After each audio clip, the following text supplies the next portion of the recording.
नमस्कार, आप देख रहे हैं वीआईपी न्यूज और मैं हूं आपके साथ राखी लांबा। रुक करेंगे 3 बजे की 3 बड़ी खबरों का। सबसे पहले बात करेंगे बिहार में उठे यास तूफान की। जिस तरीके से बंगाल की खाड़ी से उठा ये तूफान बिहार में दस्तक दे चुका है और बिहार में भारी तबाही इस तूफान ने मचा दी है, क्योंकि जो तमाम अस्पताल हैं, सड़कें हैं, वहां पर जिस तरीके से बारिश हुई है, सभी अस्पतालों में पानी भर गया है, मरीज परेशान है, लोग बेहद परेशान है। नगर निगम की, प्रशासन की तमाम तैयारियों की पोल इस तूफान ने खोल दी है। रुक करेंगे दूसरी बड़ी खबर का।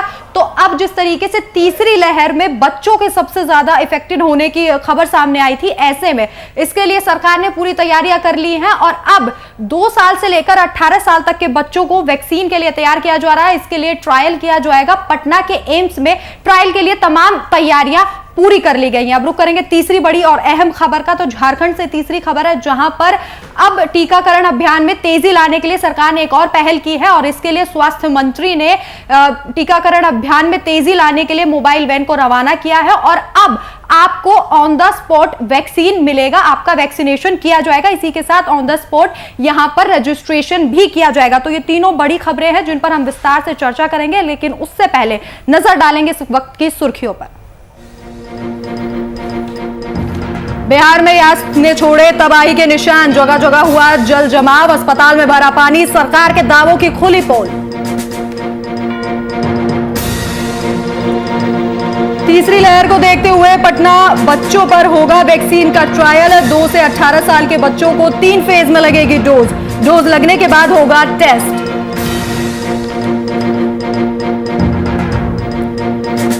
झारखंड सरकार ने शुरू किया विशेष टीकाकरण अभियान। बन्ना गुप्ता ने दिखाई हरी झंडी, ज्यादा से ज्यादा लोगों को मिलेगा लाभ।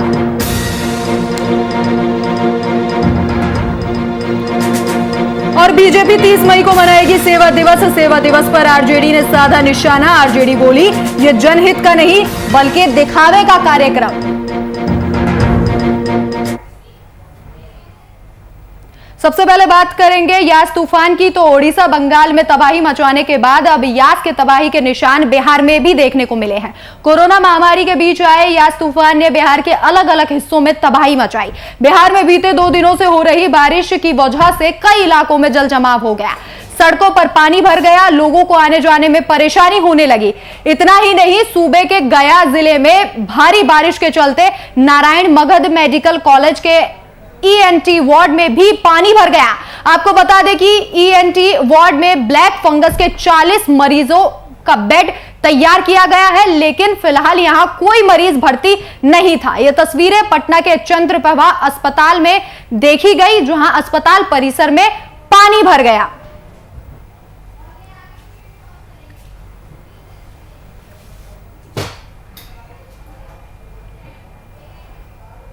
तो अब आपको बिहार के पटना की ऐसी 3 जगहों की तस्वीरें दिखाएंगे जहां पर जल जमा भरा हुआ है और 3 तस्वीरें पटना से, गया, कटिहार, तीनों के अस्पतालों की तस्वीरें हैं जहां पर पानी भरा हुआ है। तस्वीरें आपके सामने देखिए किस तरीके से अस्पतालों में पानी भरा हुआ है और जल जमाव की स्थिति आप देखिए। तमाम दावे किए जाते हैं कि बारिश के लिए तमाम इंतजाम कर दिए गए हैं, लेकिन तीनों तस्वीरों को आप गौर से देखिए किस तरीके से अस्पतालों के अंदर पानी भरा हुआ है और ये तूफान से तबाही के निशान हैं।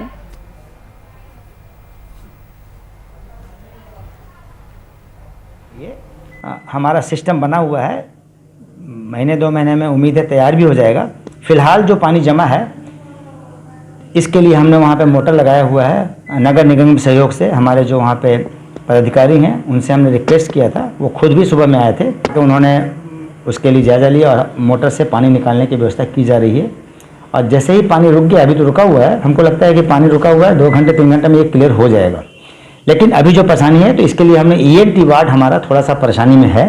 तो बारिश के चलते हम लोग अभी बाढ़ से इधर बैठे हुए हैं, ओपीडी में पानी घुसा हुआ है, तो हम लोग को जाने में परेशानी हो रहा है। पानी की निकासी के लिए क्या कुछ किया गया है? पानी की निकासी के लिए सब सफाई भाई लोग अपना सफाई कर रहे हैं। सफाई मित्र बहना भाई जो भी हैं वो लोग कर रहे हैं, वाटर टेंडर लोग करवा रहे हैं, हम लोग सुपरवाइजर उनका करवा रहे हैं। क्या बनाया गया था ब्लैक फंगस के लिए? ब्लैक फंगस के लिए वार्ड तैयारी हम लोग करके रखे हैं, लेकिन अभी पानी घुस गया।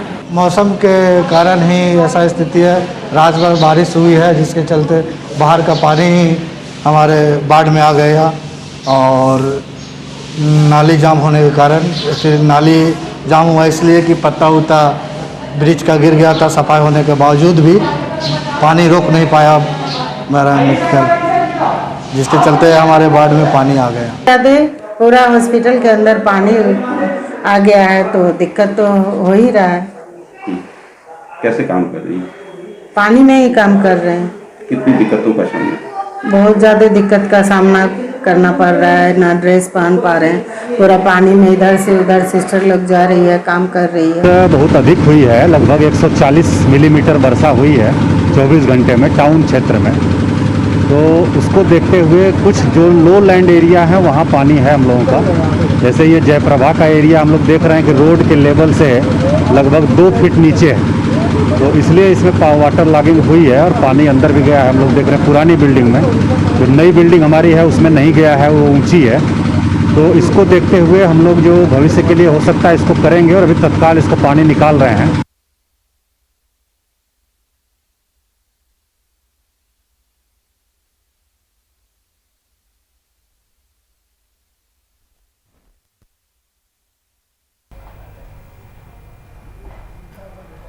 तो इस खबर पर ज्यादा जानकारी के लिए हमारे संवाददाता कुमार गौतम हमारे साथ पटना से लाइव जुड़ चुके हैं। कुमार, जिस तरीके की तस्वीरें अभी हमने देखी, 3 जगहों की तस्वीरें, अस्पतालों में पानी भरा हुआ है। डॉक्टरों का कहना है कि वो जैसे तैसे मरीजों का इलाज कर रहे हैं। मरीजों का कहना है कि उन्हें दिक्कतों का सामना करना पड़ रहा है। तमाम दावे किए जाते हैं नगर निगम के द्वारा, सरकार के द्वारा, कि बारिश से पहले सभी तैयारियां पुख्ता कर ली गई है। सभी दावे खारिज नजर आते हैं जब इस तरीके की तस्वीरें सामने आती हैं।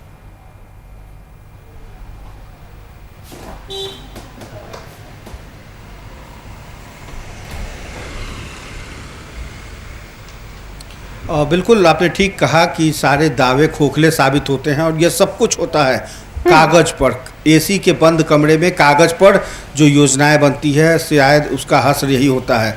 चक्रवाती तूफान यास का कहर था, पहले से 1 महीने पहले से मौसम विभाग ने ये अलर्ट जारी कर दिया था, सरकार की तरफ से अलर्ट जारी किया गया था, नगर निगम की तरफ से अलर्ट जारी किया गया था, लेकिन सब कुछ वही कहते हैं ना कि ढाक के 3 पात वाली कहावत।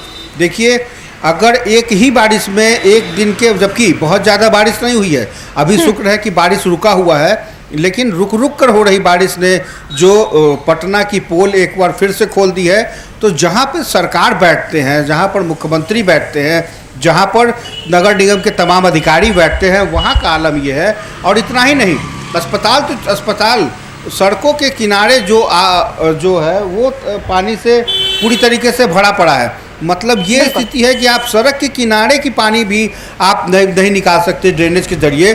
और जहां रविशंकर प्रसाद जैसे केंद्रीय मंत्री, बड़े नेता, बीजेपी के कद्दावर नेता हैं, वो यहाँ पटना से सांसद हैं। रामकृपाल यादव बीजेपी के सांसद हैं और वो उप मुख्यमंत्री को लेटर लिख के अनुरोध पत्र देते हैं कि किसी तरीके से जल जमाव की स्थिति से, एक ही दिन के बारिश में ये हाल है। तो बताइए, केंद्र की सरकार, राज्य की सरकार, डबल इंजन की सरकार कहते हैं, और जब ट्वीट करना हो, जब बयानबाजी करनी हो, जब राजनीति करनी हो, तो इन नेताओं की देखिए महिमा मंडल कितना तेजी से बदलता है। लेकिन जब इनसे पूछिए कि पटना में एक दिन में ही अगर ये हाल है तो इसके पीछे कौन जिम्मेवार है, तब ये बताएंगे और ये कहेंगे कि जिस तरीके का आलम है ऐसे ही लोग गुजरते हैं। आइए इनसे कुछ जानने की कोशिश करते हैं।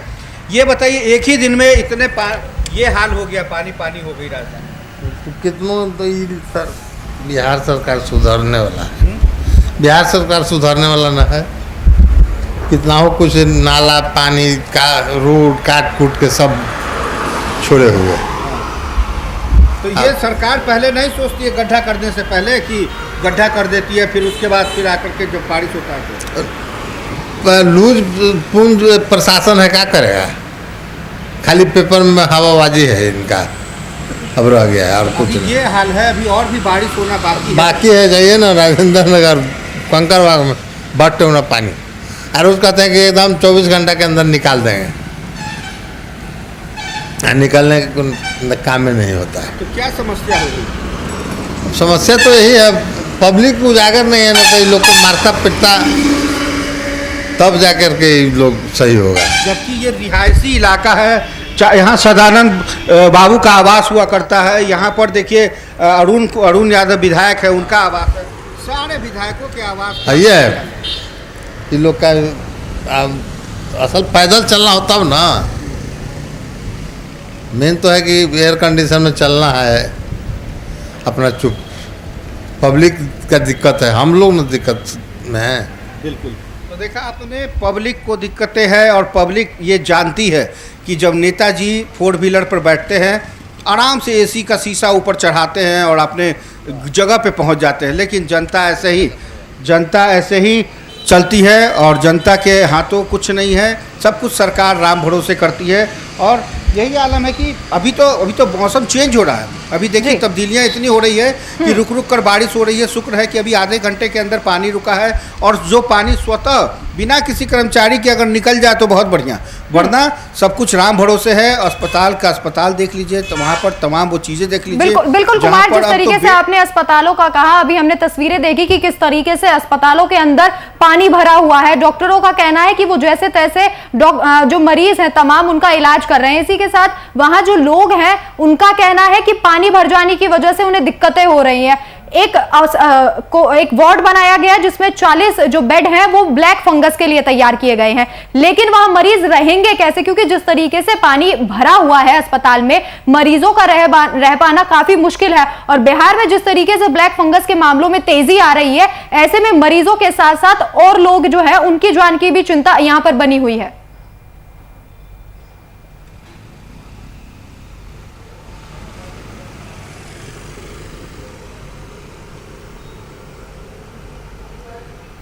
बिल्कुल, पहले कोरोना का कहर, फिर ब्लैक फंगस का कहर और ऐसे में यास का चक्रवात का कहर, तमाम चीज़ें इस वक्त पूरे देश के लिए किसी चुनौती से कम नहीं है। लेकिन जिसकी जो ड्यूटी है उसको करने में भी यदि नाकामी होगी, वो काम नहीं करेंगे तो शायद ऐसा ही हसर होगा। और तो और जनता जनार्दन, लॉकडाउन की स्थिति अभी तो घर में है, बहुत ज़्यादा ट्रैफिक नहीं है, लेकिन बावजूद इसके जो अनिवार्य सेवाएं हैं अगर उसको भी दुरुस्त नहीं कर सकती है सरकार, तो शायद ये एक सवाल है जो सरकार को इसका जवाब देना होगा। और मैंने पहले ही कहा कि देखिए मौसम में काफ़ी चेंजिंग आ रहा है। आप देखिए कि किस तरह से अब धीरे धीरे एक बार फिर लग रहा है कि बारिश होगी और ऐसे में बारिश होने के साथ साथ अभी 2 दिनों तक इसका असर रहेगा। तो आखिर नगर निगम का जो इलाका है या फिर सचिवालय के अंदर जिस तरीके से पानी जमा हुआ है, अस्पताल के अंदर पानी जमा हुआ है, तो ऐसे में कैसे सरकार ये कह सकती है कि हमने बखूबी काम किया है?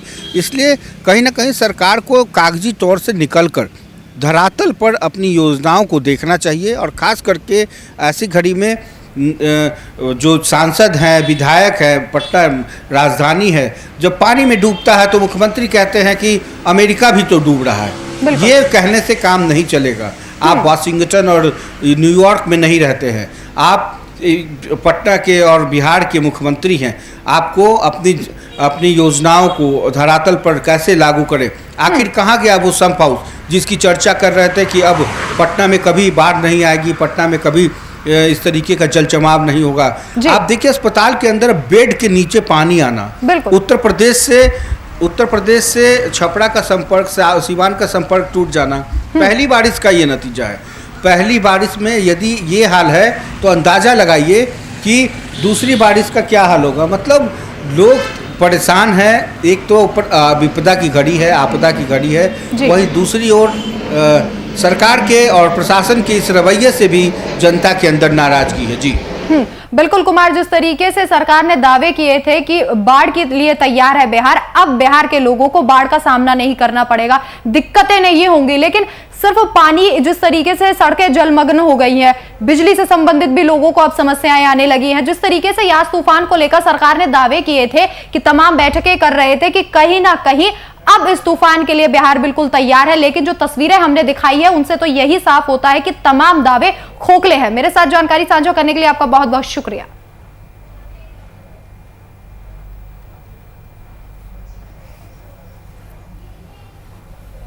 अस्पतालों में जिस तरीके से पानी भरा हुआ है, सड़कों में जिस तरीके से पानी भरा हुआ है, ये उन दावों की पोल खोलते हैं जो सरकार के द्वारा तमाम व्यवस्थाओं को लेकर की गई थी।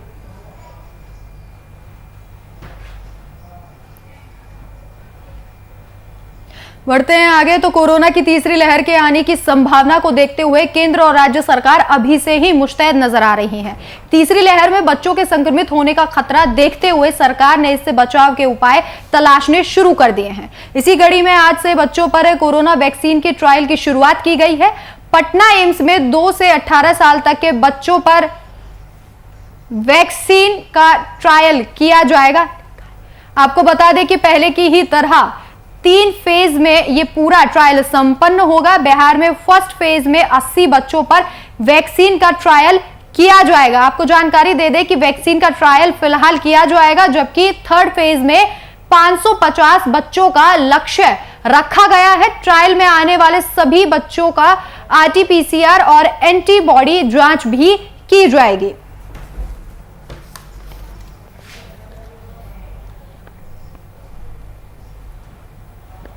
आपको जानकारी दे दें कि जिस तरीके से लगातार यही कहा जा रहा है कि इस तीसरी लहर का सबसे ज्यादा असर बच्चों पर पड़ेगा, इसे लेकर सरकार लगातार मुस्तैद नजर आ रही है। और इसी कड़ी में अब बच्चों पर वैक्सीनेशन के ट्रायल की तैयारियां की जा रही है और पटना के एम्स में ट्रायल को किया जाएगा और इसके बाद बच्चों की जांच भी की जाएगी और इसके लिए रजिस्ट्रेशन की प्रक्रिया भी लगातार शुरू हो चुकी है। तो बच्चों पर अब वैक्सीनेशन का ट्रायल किया जाएगा, जिससे उन्हें भी कोरोना से सुरक्षित रखा जा सके।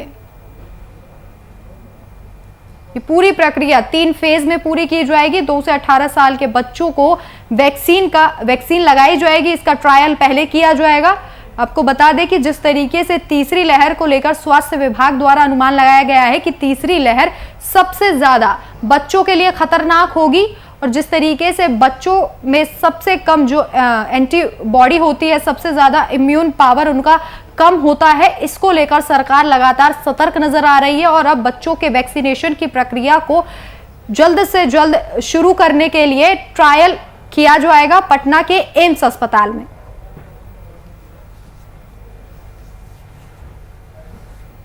इसके बाद बच्चों का RT-PCR और एंटीबॉडी जांच भी किया जाएगा। आपको बता दें कि जांच ये भी की जाएगी कि बच्चा इससे पहले कोरोना संक्रमित था या नहीं।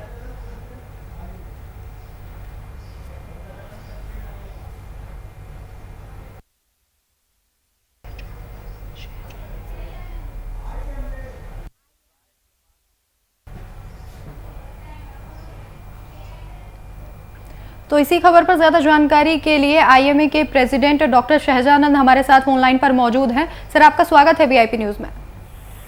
जिस तरीके से सर तीसरी लहर को लेकर बच्चों पर सबसे ज्यादा खतरा मंडराया जा रहा है और अब पटना के एम्स में सबसे पहले ट्रायल किया जाएगा, फिलहाल क्या कुछ तैयारियां की जा रही है इस ट्रायल को लेकर? देखिए, ट्रायल में एम्स में तैयारियां जो होती है बहुत बेटर होता है। सभी लोग अलर्ट रहते हैं, वहाँ फिजिशियन सभी लोग अलर्ट रहते हैं। कोई इन्फेक्शन हुआ, कोई उसका रिएक्शन हुआ, उसमें अलर्ट रहते हैं कि ट्रायल एम्स बहुत अच्छा है, करना चाहिए, हो रहा है। जब ट्रायल में कोई दिक्कतें नहीं होगी तो जाकर के जनरल पब्लिक में बच्चों में दिया जाएगा। ऐसे बिहार में तैयारियां काफी अच्छे ढंग से चल रही है।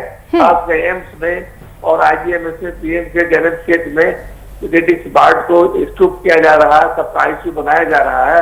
साथ ही साथ जो प्राइवेट जो हॉस्पिटल्स हैं उसमें भी ICU स्टूप किया जा रहा है जो बच्चों के लिए तैयार है। इसलिए बिहार के जितने डॉक्टर हैं सभी हम लोग अलर्ट हैं और थर्ड वेव आने की जो संभावना है उसमें कोई दिक्कत नहीं होगी। लगता है कि हम लोग उसको संभाल लेंगे।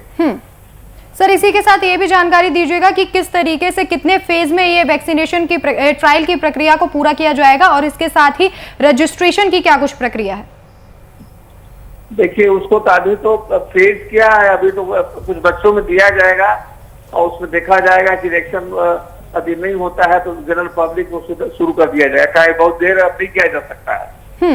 3, 4, 5 बच्चे में दे करके 2-3 दिन तक दे करके जब देखा जाए कि नहीं बच्चा सेफ है, कहीं तरह से कोई नुकसान नहीं है, तो जनरल पब्लिक पहला डोज शुरू हो जाएगा। और उसको देने से जिस तरह से जो पहले जो वैक्सीन पड़ता था तो पहला जिसको दोनों डोज पड़ जाता था उसको देखा जाता कि जरूरत कम होता था, पेशेंट कम सीरियस होते थे, घर में मैनेज हो जाता था। इसी तरह से यदि बच्चों में ठीक से पड़ जाएगा तो बीमार कम पड़ेगा और कोरोना का जो प्रकोप होता है वो नहीं हो पाएगा। जी, तमाम जानकारी हमारे साथ साझा करने के लिए आपका बहुत बहुत शुक्रिया।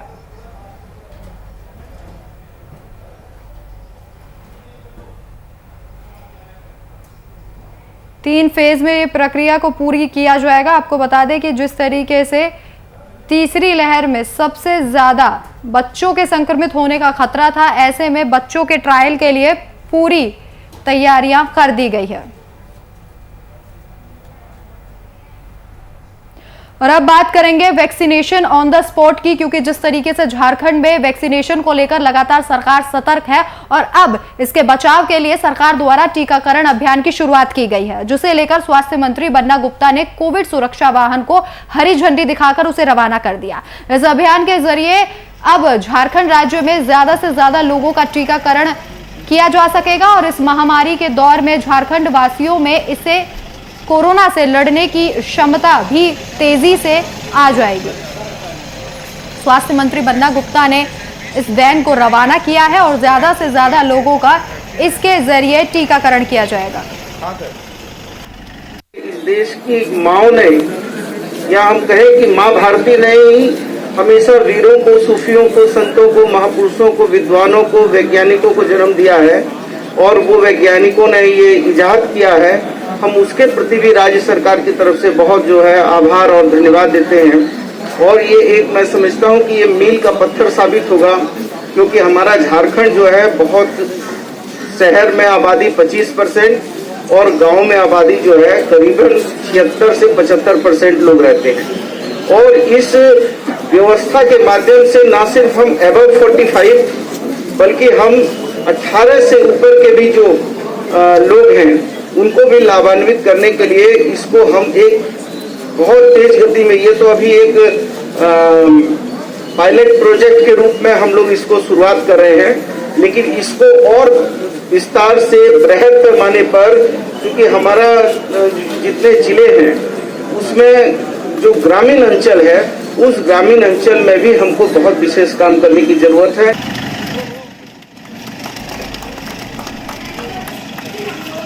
हाँ, ये फोटो ठीक है, चलो।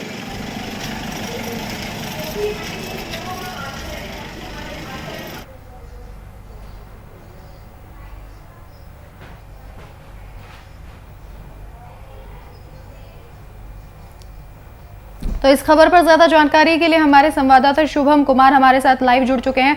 शुभम, जिस तरीके से लगातार सरकार यही कोशिश कर रही है कि वैक्सीनेशन की प्रक्रिया में तेजी लाई जाए, इसी कड़ी में एक और पहल की झारखंड सरकार ने और स्वास्थ्य मंत्री ने खुद इस वैन को हरी झंडी दिखाई है। क्या इससे सच में वैक्सीनेशन की प्रक्रिया में तेजी आएगी? बिल्कुल राखी, वैक्सीनेशन की प्रक्रिया में तेजी लाना बेहद ज़रूरी था और इसी वजह से झारखंड के स्वास्थ्य मंत्री बन्ना गुप्ता ने यह कदम उठाया है और आज उन्होंने वैक्सीनेशन मोबाइल वैन का शुभारंभ किया और हरी झंडी दिखाकर अपने हाथों से इस वैन का शुभारंभ किया गया है। और इस वैन के जरिए ज़्यादा से ज़्यादा लोगों तक टीकाकरण का लाभ पहुँचाने में स्वास्थ्य मंत्री बन्ना गुप्ता लगातार लगे हुए हैं और एक तरफ मुख्यमंत्री हेमंत सोरेन भी लगातार कोरोना पर मंथन कर रहे हैं। और इस वैन से कह सकते हैं ग्रामीण क्षेत्रों में ज़्यादा लाभ होगा, क्योंकि टीकाकरण का वो दौर याद करना होगा जिस समय लोगों को अपने स्लॉट बुक करने में ऑनलाइन प्रक्रिया की मदद लेनी पड़ती थी और जिसमें काफी समय लगता था। और ये कह सकते हैं और मोबाइल वैन के जरिए, मोबाइल वैक्सीनेशन टीकाकरण के जरिए अब ज्यादा से ज्यादा लोगों तक टीकाकरण का लाभ पहुंचेगा और संक्रमित होने की संख्या अब झारखंड में कम देखने को मिलेगी। दूसरी बात करें राखी, तो जिस तरीका से आज के दिन शुभारंभ किया गया है मोबाइल वैक्सीनेशन वैन का, जिसमें खुद झारखंड के स्वास्थ्य मंत्री बन्ना गुप्ता की उपस्थिति थी और राज्य के उपायुक्त छवि रंजन की भी उपस्थिति थी। और इसमें विशेष ध्यान रखा जा रहा है कि जिन इलाकों में 20 लोगों से ज्यादा लोगों को वैक्सीन लेना है, उन्हें दिए गए हेल्पलाइन नंबर पर कॉल करना पड़ेगा, उन्हें अपना पूरा डिटेल बताना पड़ेगा, एड्रेस बताना पड़ेगा। उसके बाद ये वैक्सीनेशन वाहन है वो उनके घर तक जाएगी। वहां पर तकरीबन 20 से 25 लोगों को एक बार में वैक्सीन देने की प्रक्रिया की शुरुआत, हालांकि राजधानी रांची से इसकी शुरुआत हो चुकी है और स्वास्थ्य मंत्री बन्ना गुप्ता ने साफ तौर पे कहा है यह एक पायलट प्रोजेक्ट के तहत काम कर रहा है। अगर इसका रिजल्ट अच्छा आया देखने में तो पूरे झारखंड के 24 जिलों में इसकी शुरुआत बड़े पैमाने पे की जाएगी। जी बिल्कुल शुभम, जिस तरीके से मोबाइल वैन का सरकार ने एक पहल की है, कहीं ना कहीं ग्रामीण क्षेत्रों को सबसे ज्यादा इसका फायदा होगा, क्योंकि लगातार यही कहा जा रहा था कि जो ग्रामीण क्षेत्र है वहां पर कोरोना तेजी से फैल रहा है और सरकार की नजर ग्रामीण क्षेत्रों तक नहीं पड़ रही है। फिलहाल मेरे साथ जानकारी साझा करने के लिए आपका बहुत बहुत शुक्रिया। तो महामारी से लड़ने की क्षमता में तेजी आएगी। स्वास्थ्य मंत्री ने खुद मोबाइल वैन को हरी झंडी दिखाकर रवाना किया। आपको बता दें कि लगातार झारखंड सरकार कदम उठा रही है कि वैक्सीनेशन में तेजी लाई जाए और इसी के साथ तमाम कोशिशें कर रही है कि कोरोना को कंट्रोल किया जाए। और इस महामारी से लड़ने के इस दौर में सरकार ने एक और पहल की है।